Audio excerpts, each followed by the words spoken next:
تو جہاں پر یہ اثرات پھیلے ہوئے ہیں وہاں پر جو لوگ رہ رہے ہیں وہ وہاں سے نکل کر دوسرے شہروں میں جانے کی کوشش نہ کریں،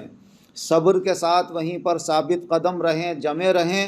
اور اپنے آپ کو حتی الامکان اس وبائی مرض سے بچانے کی کوشش کریں۔ اگر اللہ ہی کی طرف سے کسی کے مقدر میں یہ بیماری ہے تو وہیں اگر اس کا انتقال ہو گیا تو اسے شہادت کا مرتبہ ملے گا۔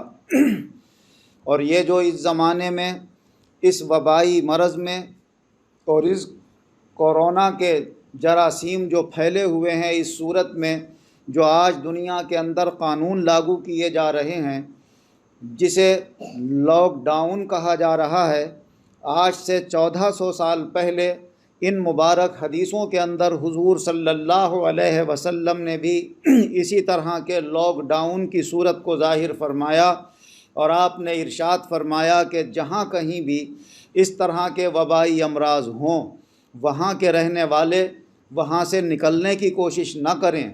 اور دوسری جگہ کے لوگ جہاں پر یہ وبائی امراض نہ ہوں، طاعون یا کورونا وغیرہ جہاں پر نہیں ہے، وہاں کے لوگ اس شہر میں جانے کی کوشش نہ کریں جہاں پر یہ وبائی امراض پھیلے ہوئے ہوں۔ حضرت اسامہ بن زید رضی اللہ عنہ سے روایت ہے، وہ کہتے ہیں کہ رسول اللہ صلی اللہ علیہ وسلم نے ارشاد فرمایا، طاعون یعنی وبائی امراض ایک طرح کا عذاب ہیں، اس وبائی مرض کو وہاں بھیجا جاتا ہے جو لوگ ظلم و ستم کرتے ہیں اور جن کے اوپر اللہ کوئی عذاب بھیجنا چاہتا ہے۔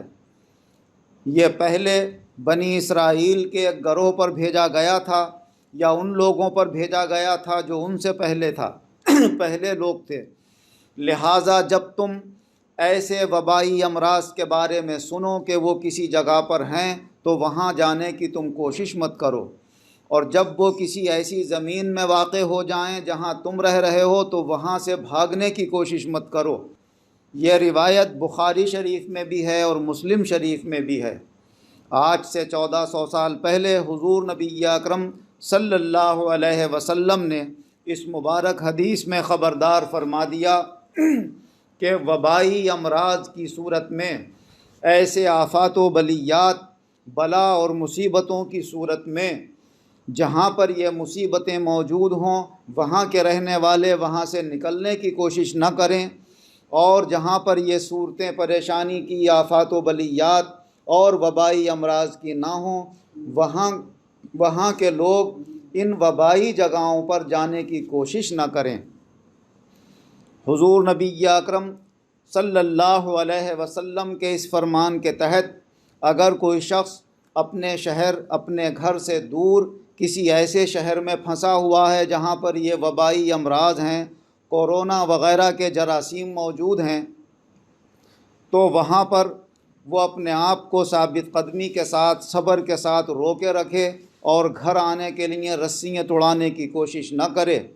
اور جس طرح بھی ہو تکلیف پریشانی سے اپنے گھر والوں کی یاد سے وہیں پر وہ زندگی گزارے، اور جس طرح سے بھی جب تک یہ آفات و بلیات اور وبائی امراض دور نہیں ہو جاتے ہیں اسی شہر میں رہے جہاں پر وہ رہ رہا ہے، اور اپنے گھر آنے کی کوشش نہ کرے۔ جس طرح سے اس زمانے میں ڈاکٹر لوگ یہ بتا رہے ہیں کہ یہ ایسا مرض ہے کہ اس کے جراثیم اور اس کے وائرس ہاتھوں کے ذریعے، جسم کے ذریعے سے جانے والے کے ساتھ جاتے ہیں، اور جہاں وہ پہنچتا ہے وہاں کے لوگ بھی اس سے متاثر ہو کر بڑے نقصان کا بھگتان کر سکتے ہیں، لہٰذا بڑا نقصان پہنچانا اپنے رشتہ داروں کو، اپنے گھر والوں کو، اور یہ وبائی امراض کے جراثیم اور اس کے وائرس اپنے ساتھ لا کر بہت بڑی مصیبت کا کوئی سامان بن جانا، اس سے بہتر ہے کہ آدمی وہیں پر رکا رہے جہاں وہ رہ رہا ہے، چاہے کرائے کا گھر ہو، چاہے لوگ کھانے پینے کے لیے اس کا انتظام کر رہے ہوں، اس پریشانی کا وہ وقت گزار لے، اور حضور نبی اکرم صلی اللہ علیہ وسلم کے فرمان کو بھی پیش نظر رکھے کہ حضور صلی اللہ علیہ وسلم نے بھی یہی ارشاد فرمایا کہ جہاں پر اس طرح کے وائرس، وبائی امراض اور اس آسمانی آفت کے جراثیم اور وائرس موجود ہوں، وہیں پر وہ لوگ رہیں جو جہاں رہ رہے ہیں۔ کہیں کوئی ایک دوسرے کے ساتھ، ایک دوسرے کے یہاں، ایک دوسرے کے شہر میں پہنچنے کی کوشش نہ کریں۔ یہ بھی اس زمانے میں ایک طرح کا لاک ڈاؤن ہوا کرتا تھا۔ الفاظ چاہیں بدل جائیں، آج اسے لاک ڈاؤن کہا جا رہا ہے، اور حضور صلی اللہ علیہ وسلم نے اپنے زمانے میں اس کو اس نام کے ساتھ پیش کیا کہ یہ طاعون اللہ کی طرف سے عذاب اور وبائی مرض ہے۔ جہاں پر ہو وہاں کے رہنے والے وہاں سے نکلنے کی کوشش نہ کریں، اور جہاں پر نہ ہو وہاں کے لوگ ایسی جگہ پر جانے کی کوشش نہ کریں۔ ہوتا تو وہی ہے جو اللہ کرتا ہے،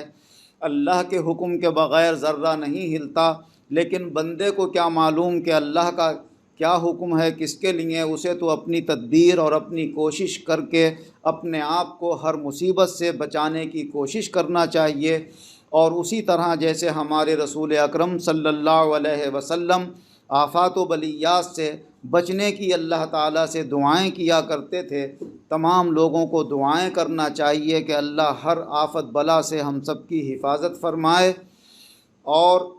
ثابت قدمی کے ساتھ اپنے اپنے مقام پر جمع رہ کر ان حالات کا مقابلہ بھرپور طریقے سے کرنے کی اللہ توفیق عطا فرمائے۔ ہر طرح کے ڈر، خوف، گھبراہٹ سے اللہ ہم سب کی حفاظت فرمائے۔ آمین۔ وآخر دعوانا ان الحمد للہ رب العالمین۔